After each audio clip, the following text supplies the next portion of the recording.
Welcome back to the presidential popularity contest. All right, November 5th is just around the corner, Saturday, which means that we are some 2 years away from the 2024 presidential election. Now, current President Joe Biden has said that he will run for re-election. So, we're going to take a look at his chances this week. We've got a bunch of different matches to see where he's standing, how good he's doing. Can he win in 2024? First up, we're going to have your standard presidential popularity match. Taking on Richard Nixon. Who do you think was a better president, Joe Biden or Tricky Dick? Vote now. We'll have the results on Saturday. Once again, Joe Biden taking on Richard Nixon. Vote now.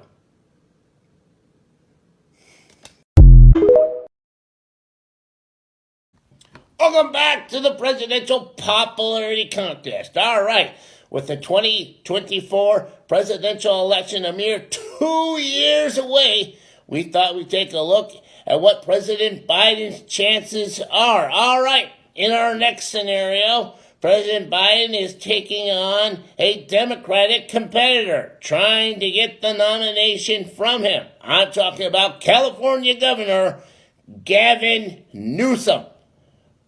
Who would you vote to nominate for the Democratic nomination in 2024? President Joe Biden or challenger Gavin Newsom? Vote now. We'll have the results on Saturday.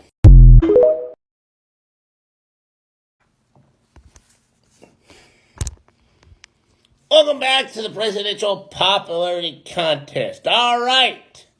In our next match, we've got President Joe Biden taking on another competitor for the 2024 presidential election. And it's going to be... there's got to be something around here. Here we go. Miss Peacock. Who would you rather vote for? President Joe Biden or Miss Peacock? Vote now. We'll have the results on Saturday. Welcome to the presidential popularity contest. All this week, we're asking, can Joe Biden beat them? We're trying to assess his chances in 2024 by taking on potential competitors. Up today, we've got him taking on his first Republican, that is Ron DeSantis, governor of Florida. Who would you vote for in 2024? Joe Biden or Ron DeSantis? You decide. We'll have the results on Saturday. Biden, DeSantis. Vote now.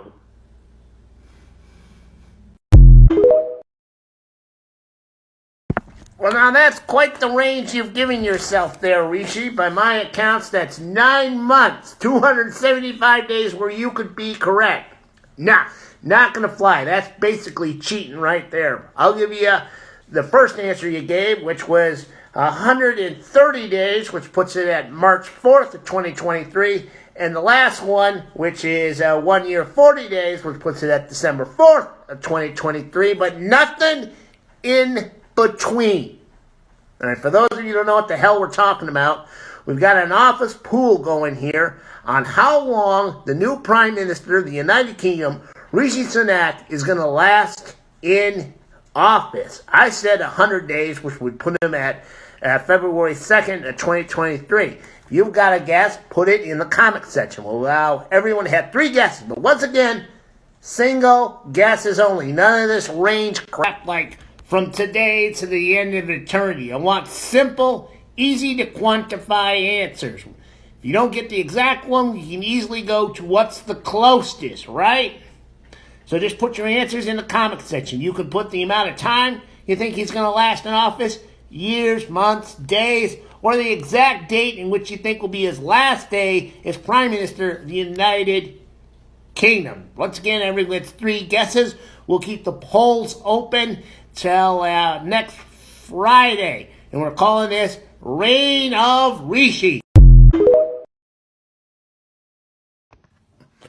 Welcome to the Presidential Popularity Contest. All this week we've been asking, can Joe Biden beat them?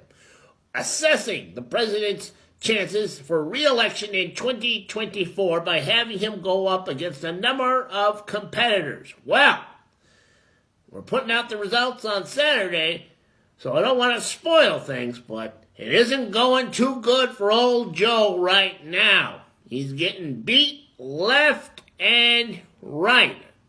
Some people have been making some complaints saying I'm taking it too hard on old Biden. Well, you know what? We're going to give him an easy victory today. We picked someone so hated, so loathed, there's no way Joe Biden can beat them. I'm, of course, talking about Kanye West. All right, so there you have it. There are your choices.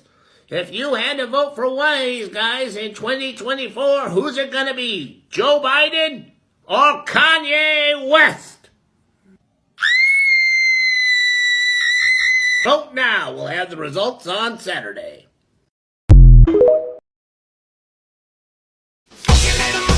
Welcome back to the Presidential Popularity Contest. All right, all this week we've been asking you, can Joe Biden beat them? Trying to gauge the president's chances in 2024 by having him go up against a number of competitors to see how he will fare. All right, next one's a bit of a fantasy. Instead of one person, it's going to be a group. Well, let's just pretend that if you voted for them, they could all have some kind of co-presidency. All right, I am talking, of course, about Nickelback. Who would you rather vote for in 2024, Joe Biden or Nickelback? Vote now. We'll have the results on Saturday.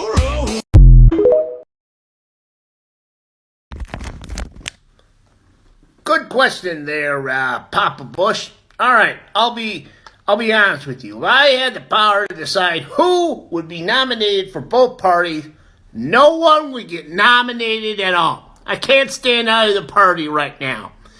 But that's not really the question you asked me. You want to know, if I had that power, who would I decide for the Democrats? Who would I decide for the Republicans? Okay, we'll start with the Democrats. Right now, I can't stand the Democrats because history is calling for strong leadership, and they're just being mediocre. They want to push this moderate crap in a time where they really got to go out there and do something.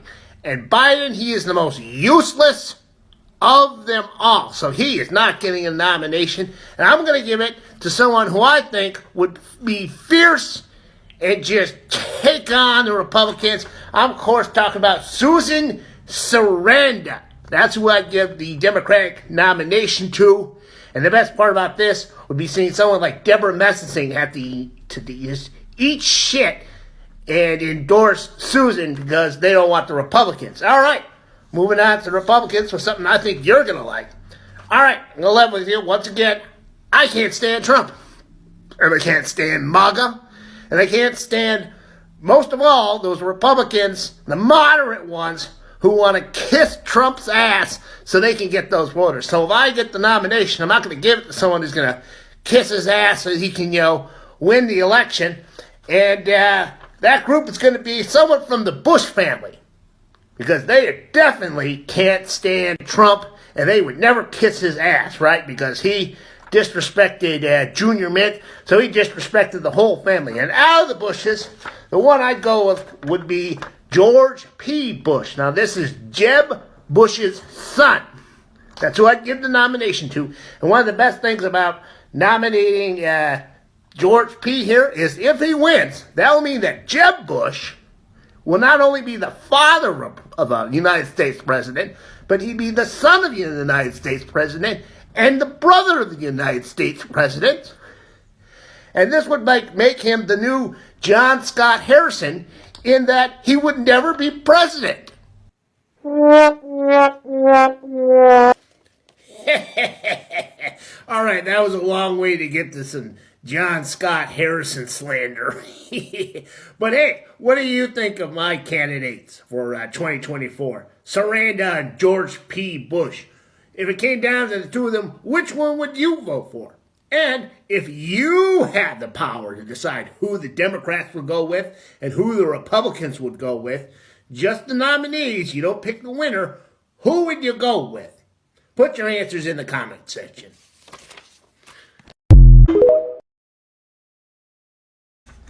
All right, this guy's name came up so many times in our matches that we thought we'd give him a shot. All right, so in 2024, it comes down to Joe Biden versus this Brent Peterson guy. Who would you rather vote for? Biden or Peterson? Vote now. We'll have the results on Saturday. Biden, Peterson, you decide.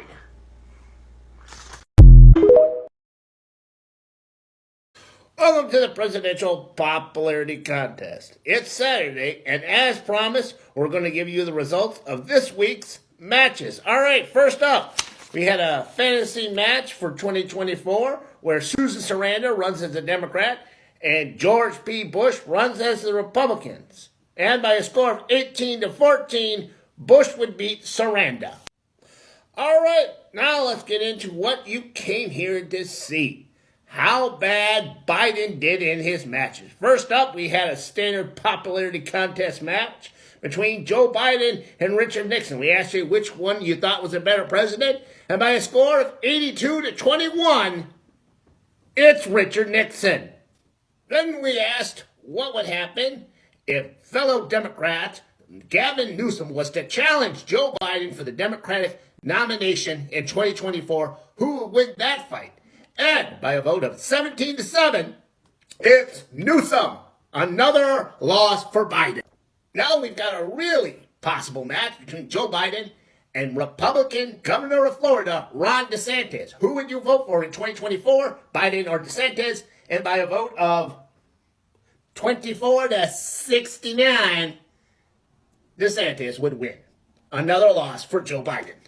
All right, knowing all the hate we were going to get, we decided we'd give Joe an easy one. Have him run against Kanye West, the most hated man in America right now. How could Joe possibly lose to Kanye West? Well, he did. 30-177. Another loss for Joe Biden. Up next, we had a fantasy match between Joe Biden and Nickelback.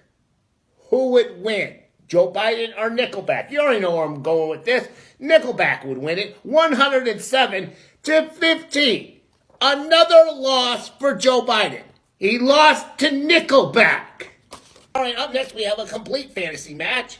Joe Biden taking on a fictional character, Mrs. Peacock from the game Clue. How could he lose that? Well, he did. 78-10. Another loss for Joe Biden. Joe Biden taking on a complete known, Brent Peterson, a guy who's running for president on TikTok, right? He beat him by 164-4. 164-4. 2024 presidential election now 2 years away. What can the results of these matches tell us about Joe Biden's chances of beating Donald Trump or Ron DeSantis or whatever crazy lunatic the Republicans put out? Well, it's not good. It's not good at all. I mean, the man got beaten by Nickelback. Nickelback! Nickelback!